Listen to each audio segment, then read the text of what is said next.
Bonnie, when you jump from international to the U.S., you didn't talk about Europe, and I mean, I think it could be argued that Europe actually, both in efficiency and clean energy, the combination is just running way ahead of everybody. So if you do, that may not be what you think, but did you talk about Europe for a bit? No, it's absolutely what I think. They're eating our lunch. No, Europe is far ahead of us. They do have a carbon pricing scheme. They didn't get it perfect the first time, but who does anything perfectly the first time? They are improving it by a long way in terms of the policy, but also just their clean energy businesses are, there's a striking quantity of clean energy money being made because of Irish wind turbines and Spanish and Japanese, German solar companies, and I mean, this is big business over there, and we're the ones buying it. And they are, Europe by far is far more efficient. They also have a lot more technologies of waste to energy, with you staying there. They're so far ahead of us. Sorry, I missed it. Yes? What was the renewable fuel standard passed that you had as a loss? That was passed, I think, 4 years ago, and basically it mandates how much renewable fuel should be used in every gallon of fuel here in the state. There's literally a 2 or 3 word fix that needs to happen to make it enforceable. It was literally a typo in the bill, but Big Oil has done a good job of every single year preventing that typo from being fixed. Yeah. Is that ethanol we're talking about? Clean energy business incentives, or will someone later be talking about that?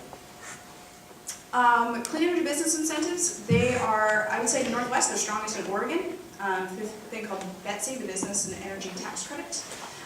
In Washington, there's some, it's a little bit disparate. They're trying to put together a more comprehensive sort of cluster strategy that's still in the budget process in the legislature, hoping to put $5.5 million towards it.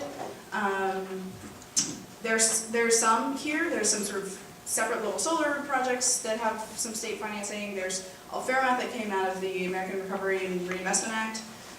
Those funds are still going for another few months, getting shovels in the ground. I would not say that there's a comprehensive strategy yet. We're working on it very hard, it's not there yet. I heard a speaker from the State Department not too long ago that's working on climate change initiatives, sort of the same thing you are. He was saying that because we're not making a lot of progress with the Kyoto Protocol, that the State Department's working on getting together smaller groups of countries, like 10 or so. Do you think that's the right direction we should be moving on an international scale? If we can't get the whole world to do something, might as well get a few countries and get started? I'm not enough of an international foreign policy expert to feel like I can answer that authoritatively. I would say that the current system isn't working great, so trying something different can't hurt.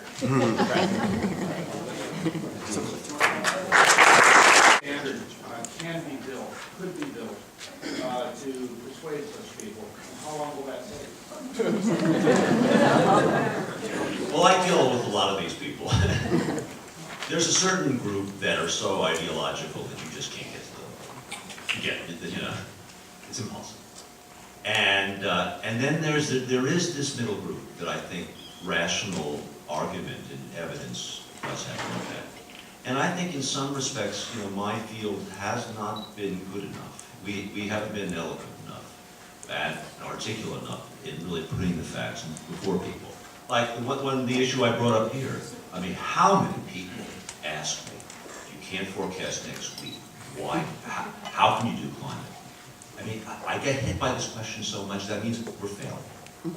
We have that, the answer to that exists, but we're not communicating it well. We have to learn to do that better. So you can have the IPCC groups that have these nice reports, but we need some of us that will sit there and translate it and put it in a compelling way that I think that could be very convincing. Follow up if I may? Quickly. So the problem is messaging, right? We have the evidence, we have all the evidence we need to convince that middle group that could be amenable. I think so. I think the scientific evidence of the threat is overwhelming. But I guess the one thing I should say, we have to be careful. Too many people who want to do the right thing are pointing to what's happened the last few years or in the past and saying that's big proof of global warming. And then when it proves that those things are weak, then we look bad. And we've got to be very careful not to exaggerate what has happened and blame that on global warming. The big thing, the main action is going to happen in the future hasn't happened yet. Question from the gentleman in the back. But will you tell us what your zinger answer is to that question? Because I'd like to be equipped with that. With what? But the, If you can't predict next week. I just did it. All right. Well, I mean, I can't remember. is there- I could do more, but I actually had a few slides on it right there. But a few slides is not a zinger answer. I want to know what I can say in conversation. Okay, we'll talk later. Let's see, yes, sir. Yeah. I look at the IPCC reports, and they have some of these fantastic projections of fossil fuel increase and whatnot. How are some of these people, IPCC people, taking into account some of the recent studies of fossil fuel depletion? Like a lot of people are saying that peak oils now, there's a study just came out saying that peak energy from coal could be now, that natural gas may be not far behind, and that maybe the worst scenarios won't happen, that just because of the economics of getting fossil fuels out of the ground, we'll be a little bit better off, and these two things can work together somehow. Have you looked at those things? I have. The question was about peak oil and peak coal and whether those things have been factored into the IPCC Yeah, and scenarios. how they would work together, because many people, transition town movements are looking at working those things together, you see. Right, and I've been to a number of talks at UW where people have suggested that the IPCC hasn't really factored in everything on that area. I should say, in general, we're really making very little progress. If you look at what's happening in greenhouse gases in the atmosphere, I mean, with China coming online, et cetera, I mean, it is going up fast, and it's like the worst scenarios are happening now. And so, we can do a few, personally, we can put a few extra wind turbines up, but that's not solving the problem. We're not solving the problem. And for me, it's going to be the technological advances are absolutely crucial. That would plus things like we're talking about here. The technological basis for reducing use of fossil fuels has to be developed, and a lot of it doesn't exist yet. I think that's where we have to put the resources. Time for a couple more questions. 1, 2. Coal, aerosols, cooling, don't they equate to some explanation to the gradual leveling off Alaska and if so, why aren't they spoken about more differently? So the question was about aerosols in the atmosphere and the cooling effect. Well, we believe that the pause period during the 50s and 60s, in fact, could be due to aerosols. And in fact, when you do general circulation models, and you don't have the aerosols, you don't get it. You put them in, and you get it. I think most people might believe that the last 10 years is not due to aerosols, but rather due to natural variability. There's a question from the back. Yes, mine was also a counter question in regards to your exponential model that you showed. I haven't actually seen that model before, having followed climate science quite often. I think that's something you might exaggerate appropriately. I'm not going to exaggerate anything. And in fact, that's where we get into trouble. We can't exaggerate the threat or what has happened, because that's how we lose credibility. That's where we get in trouble. We've done too much. Some people have done that, and we have to be careful.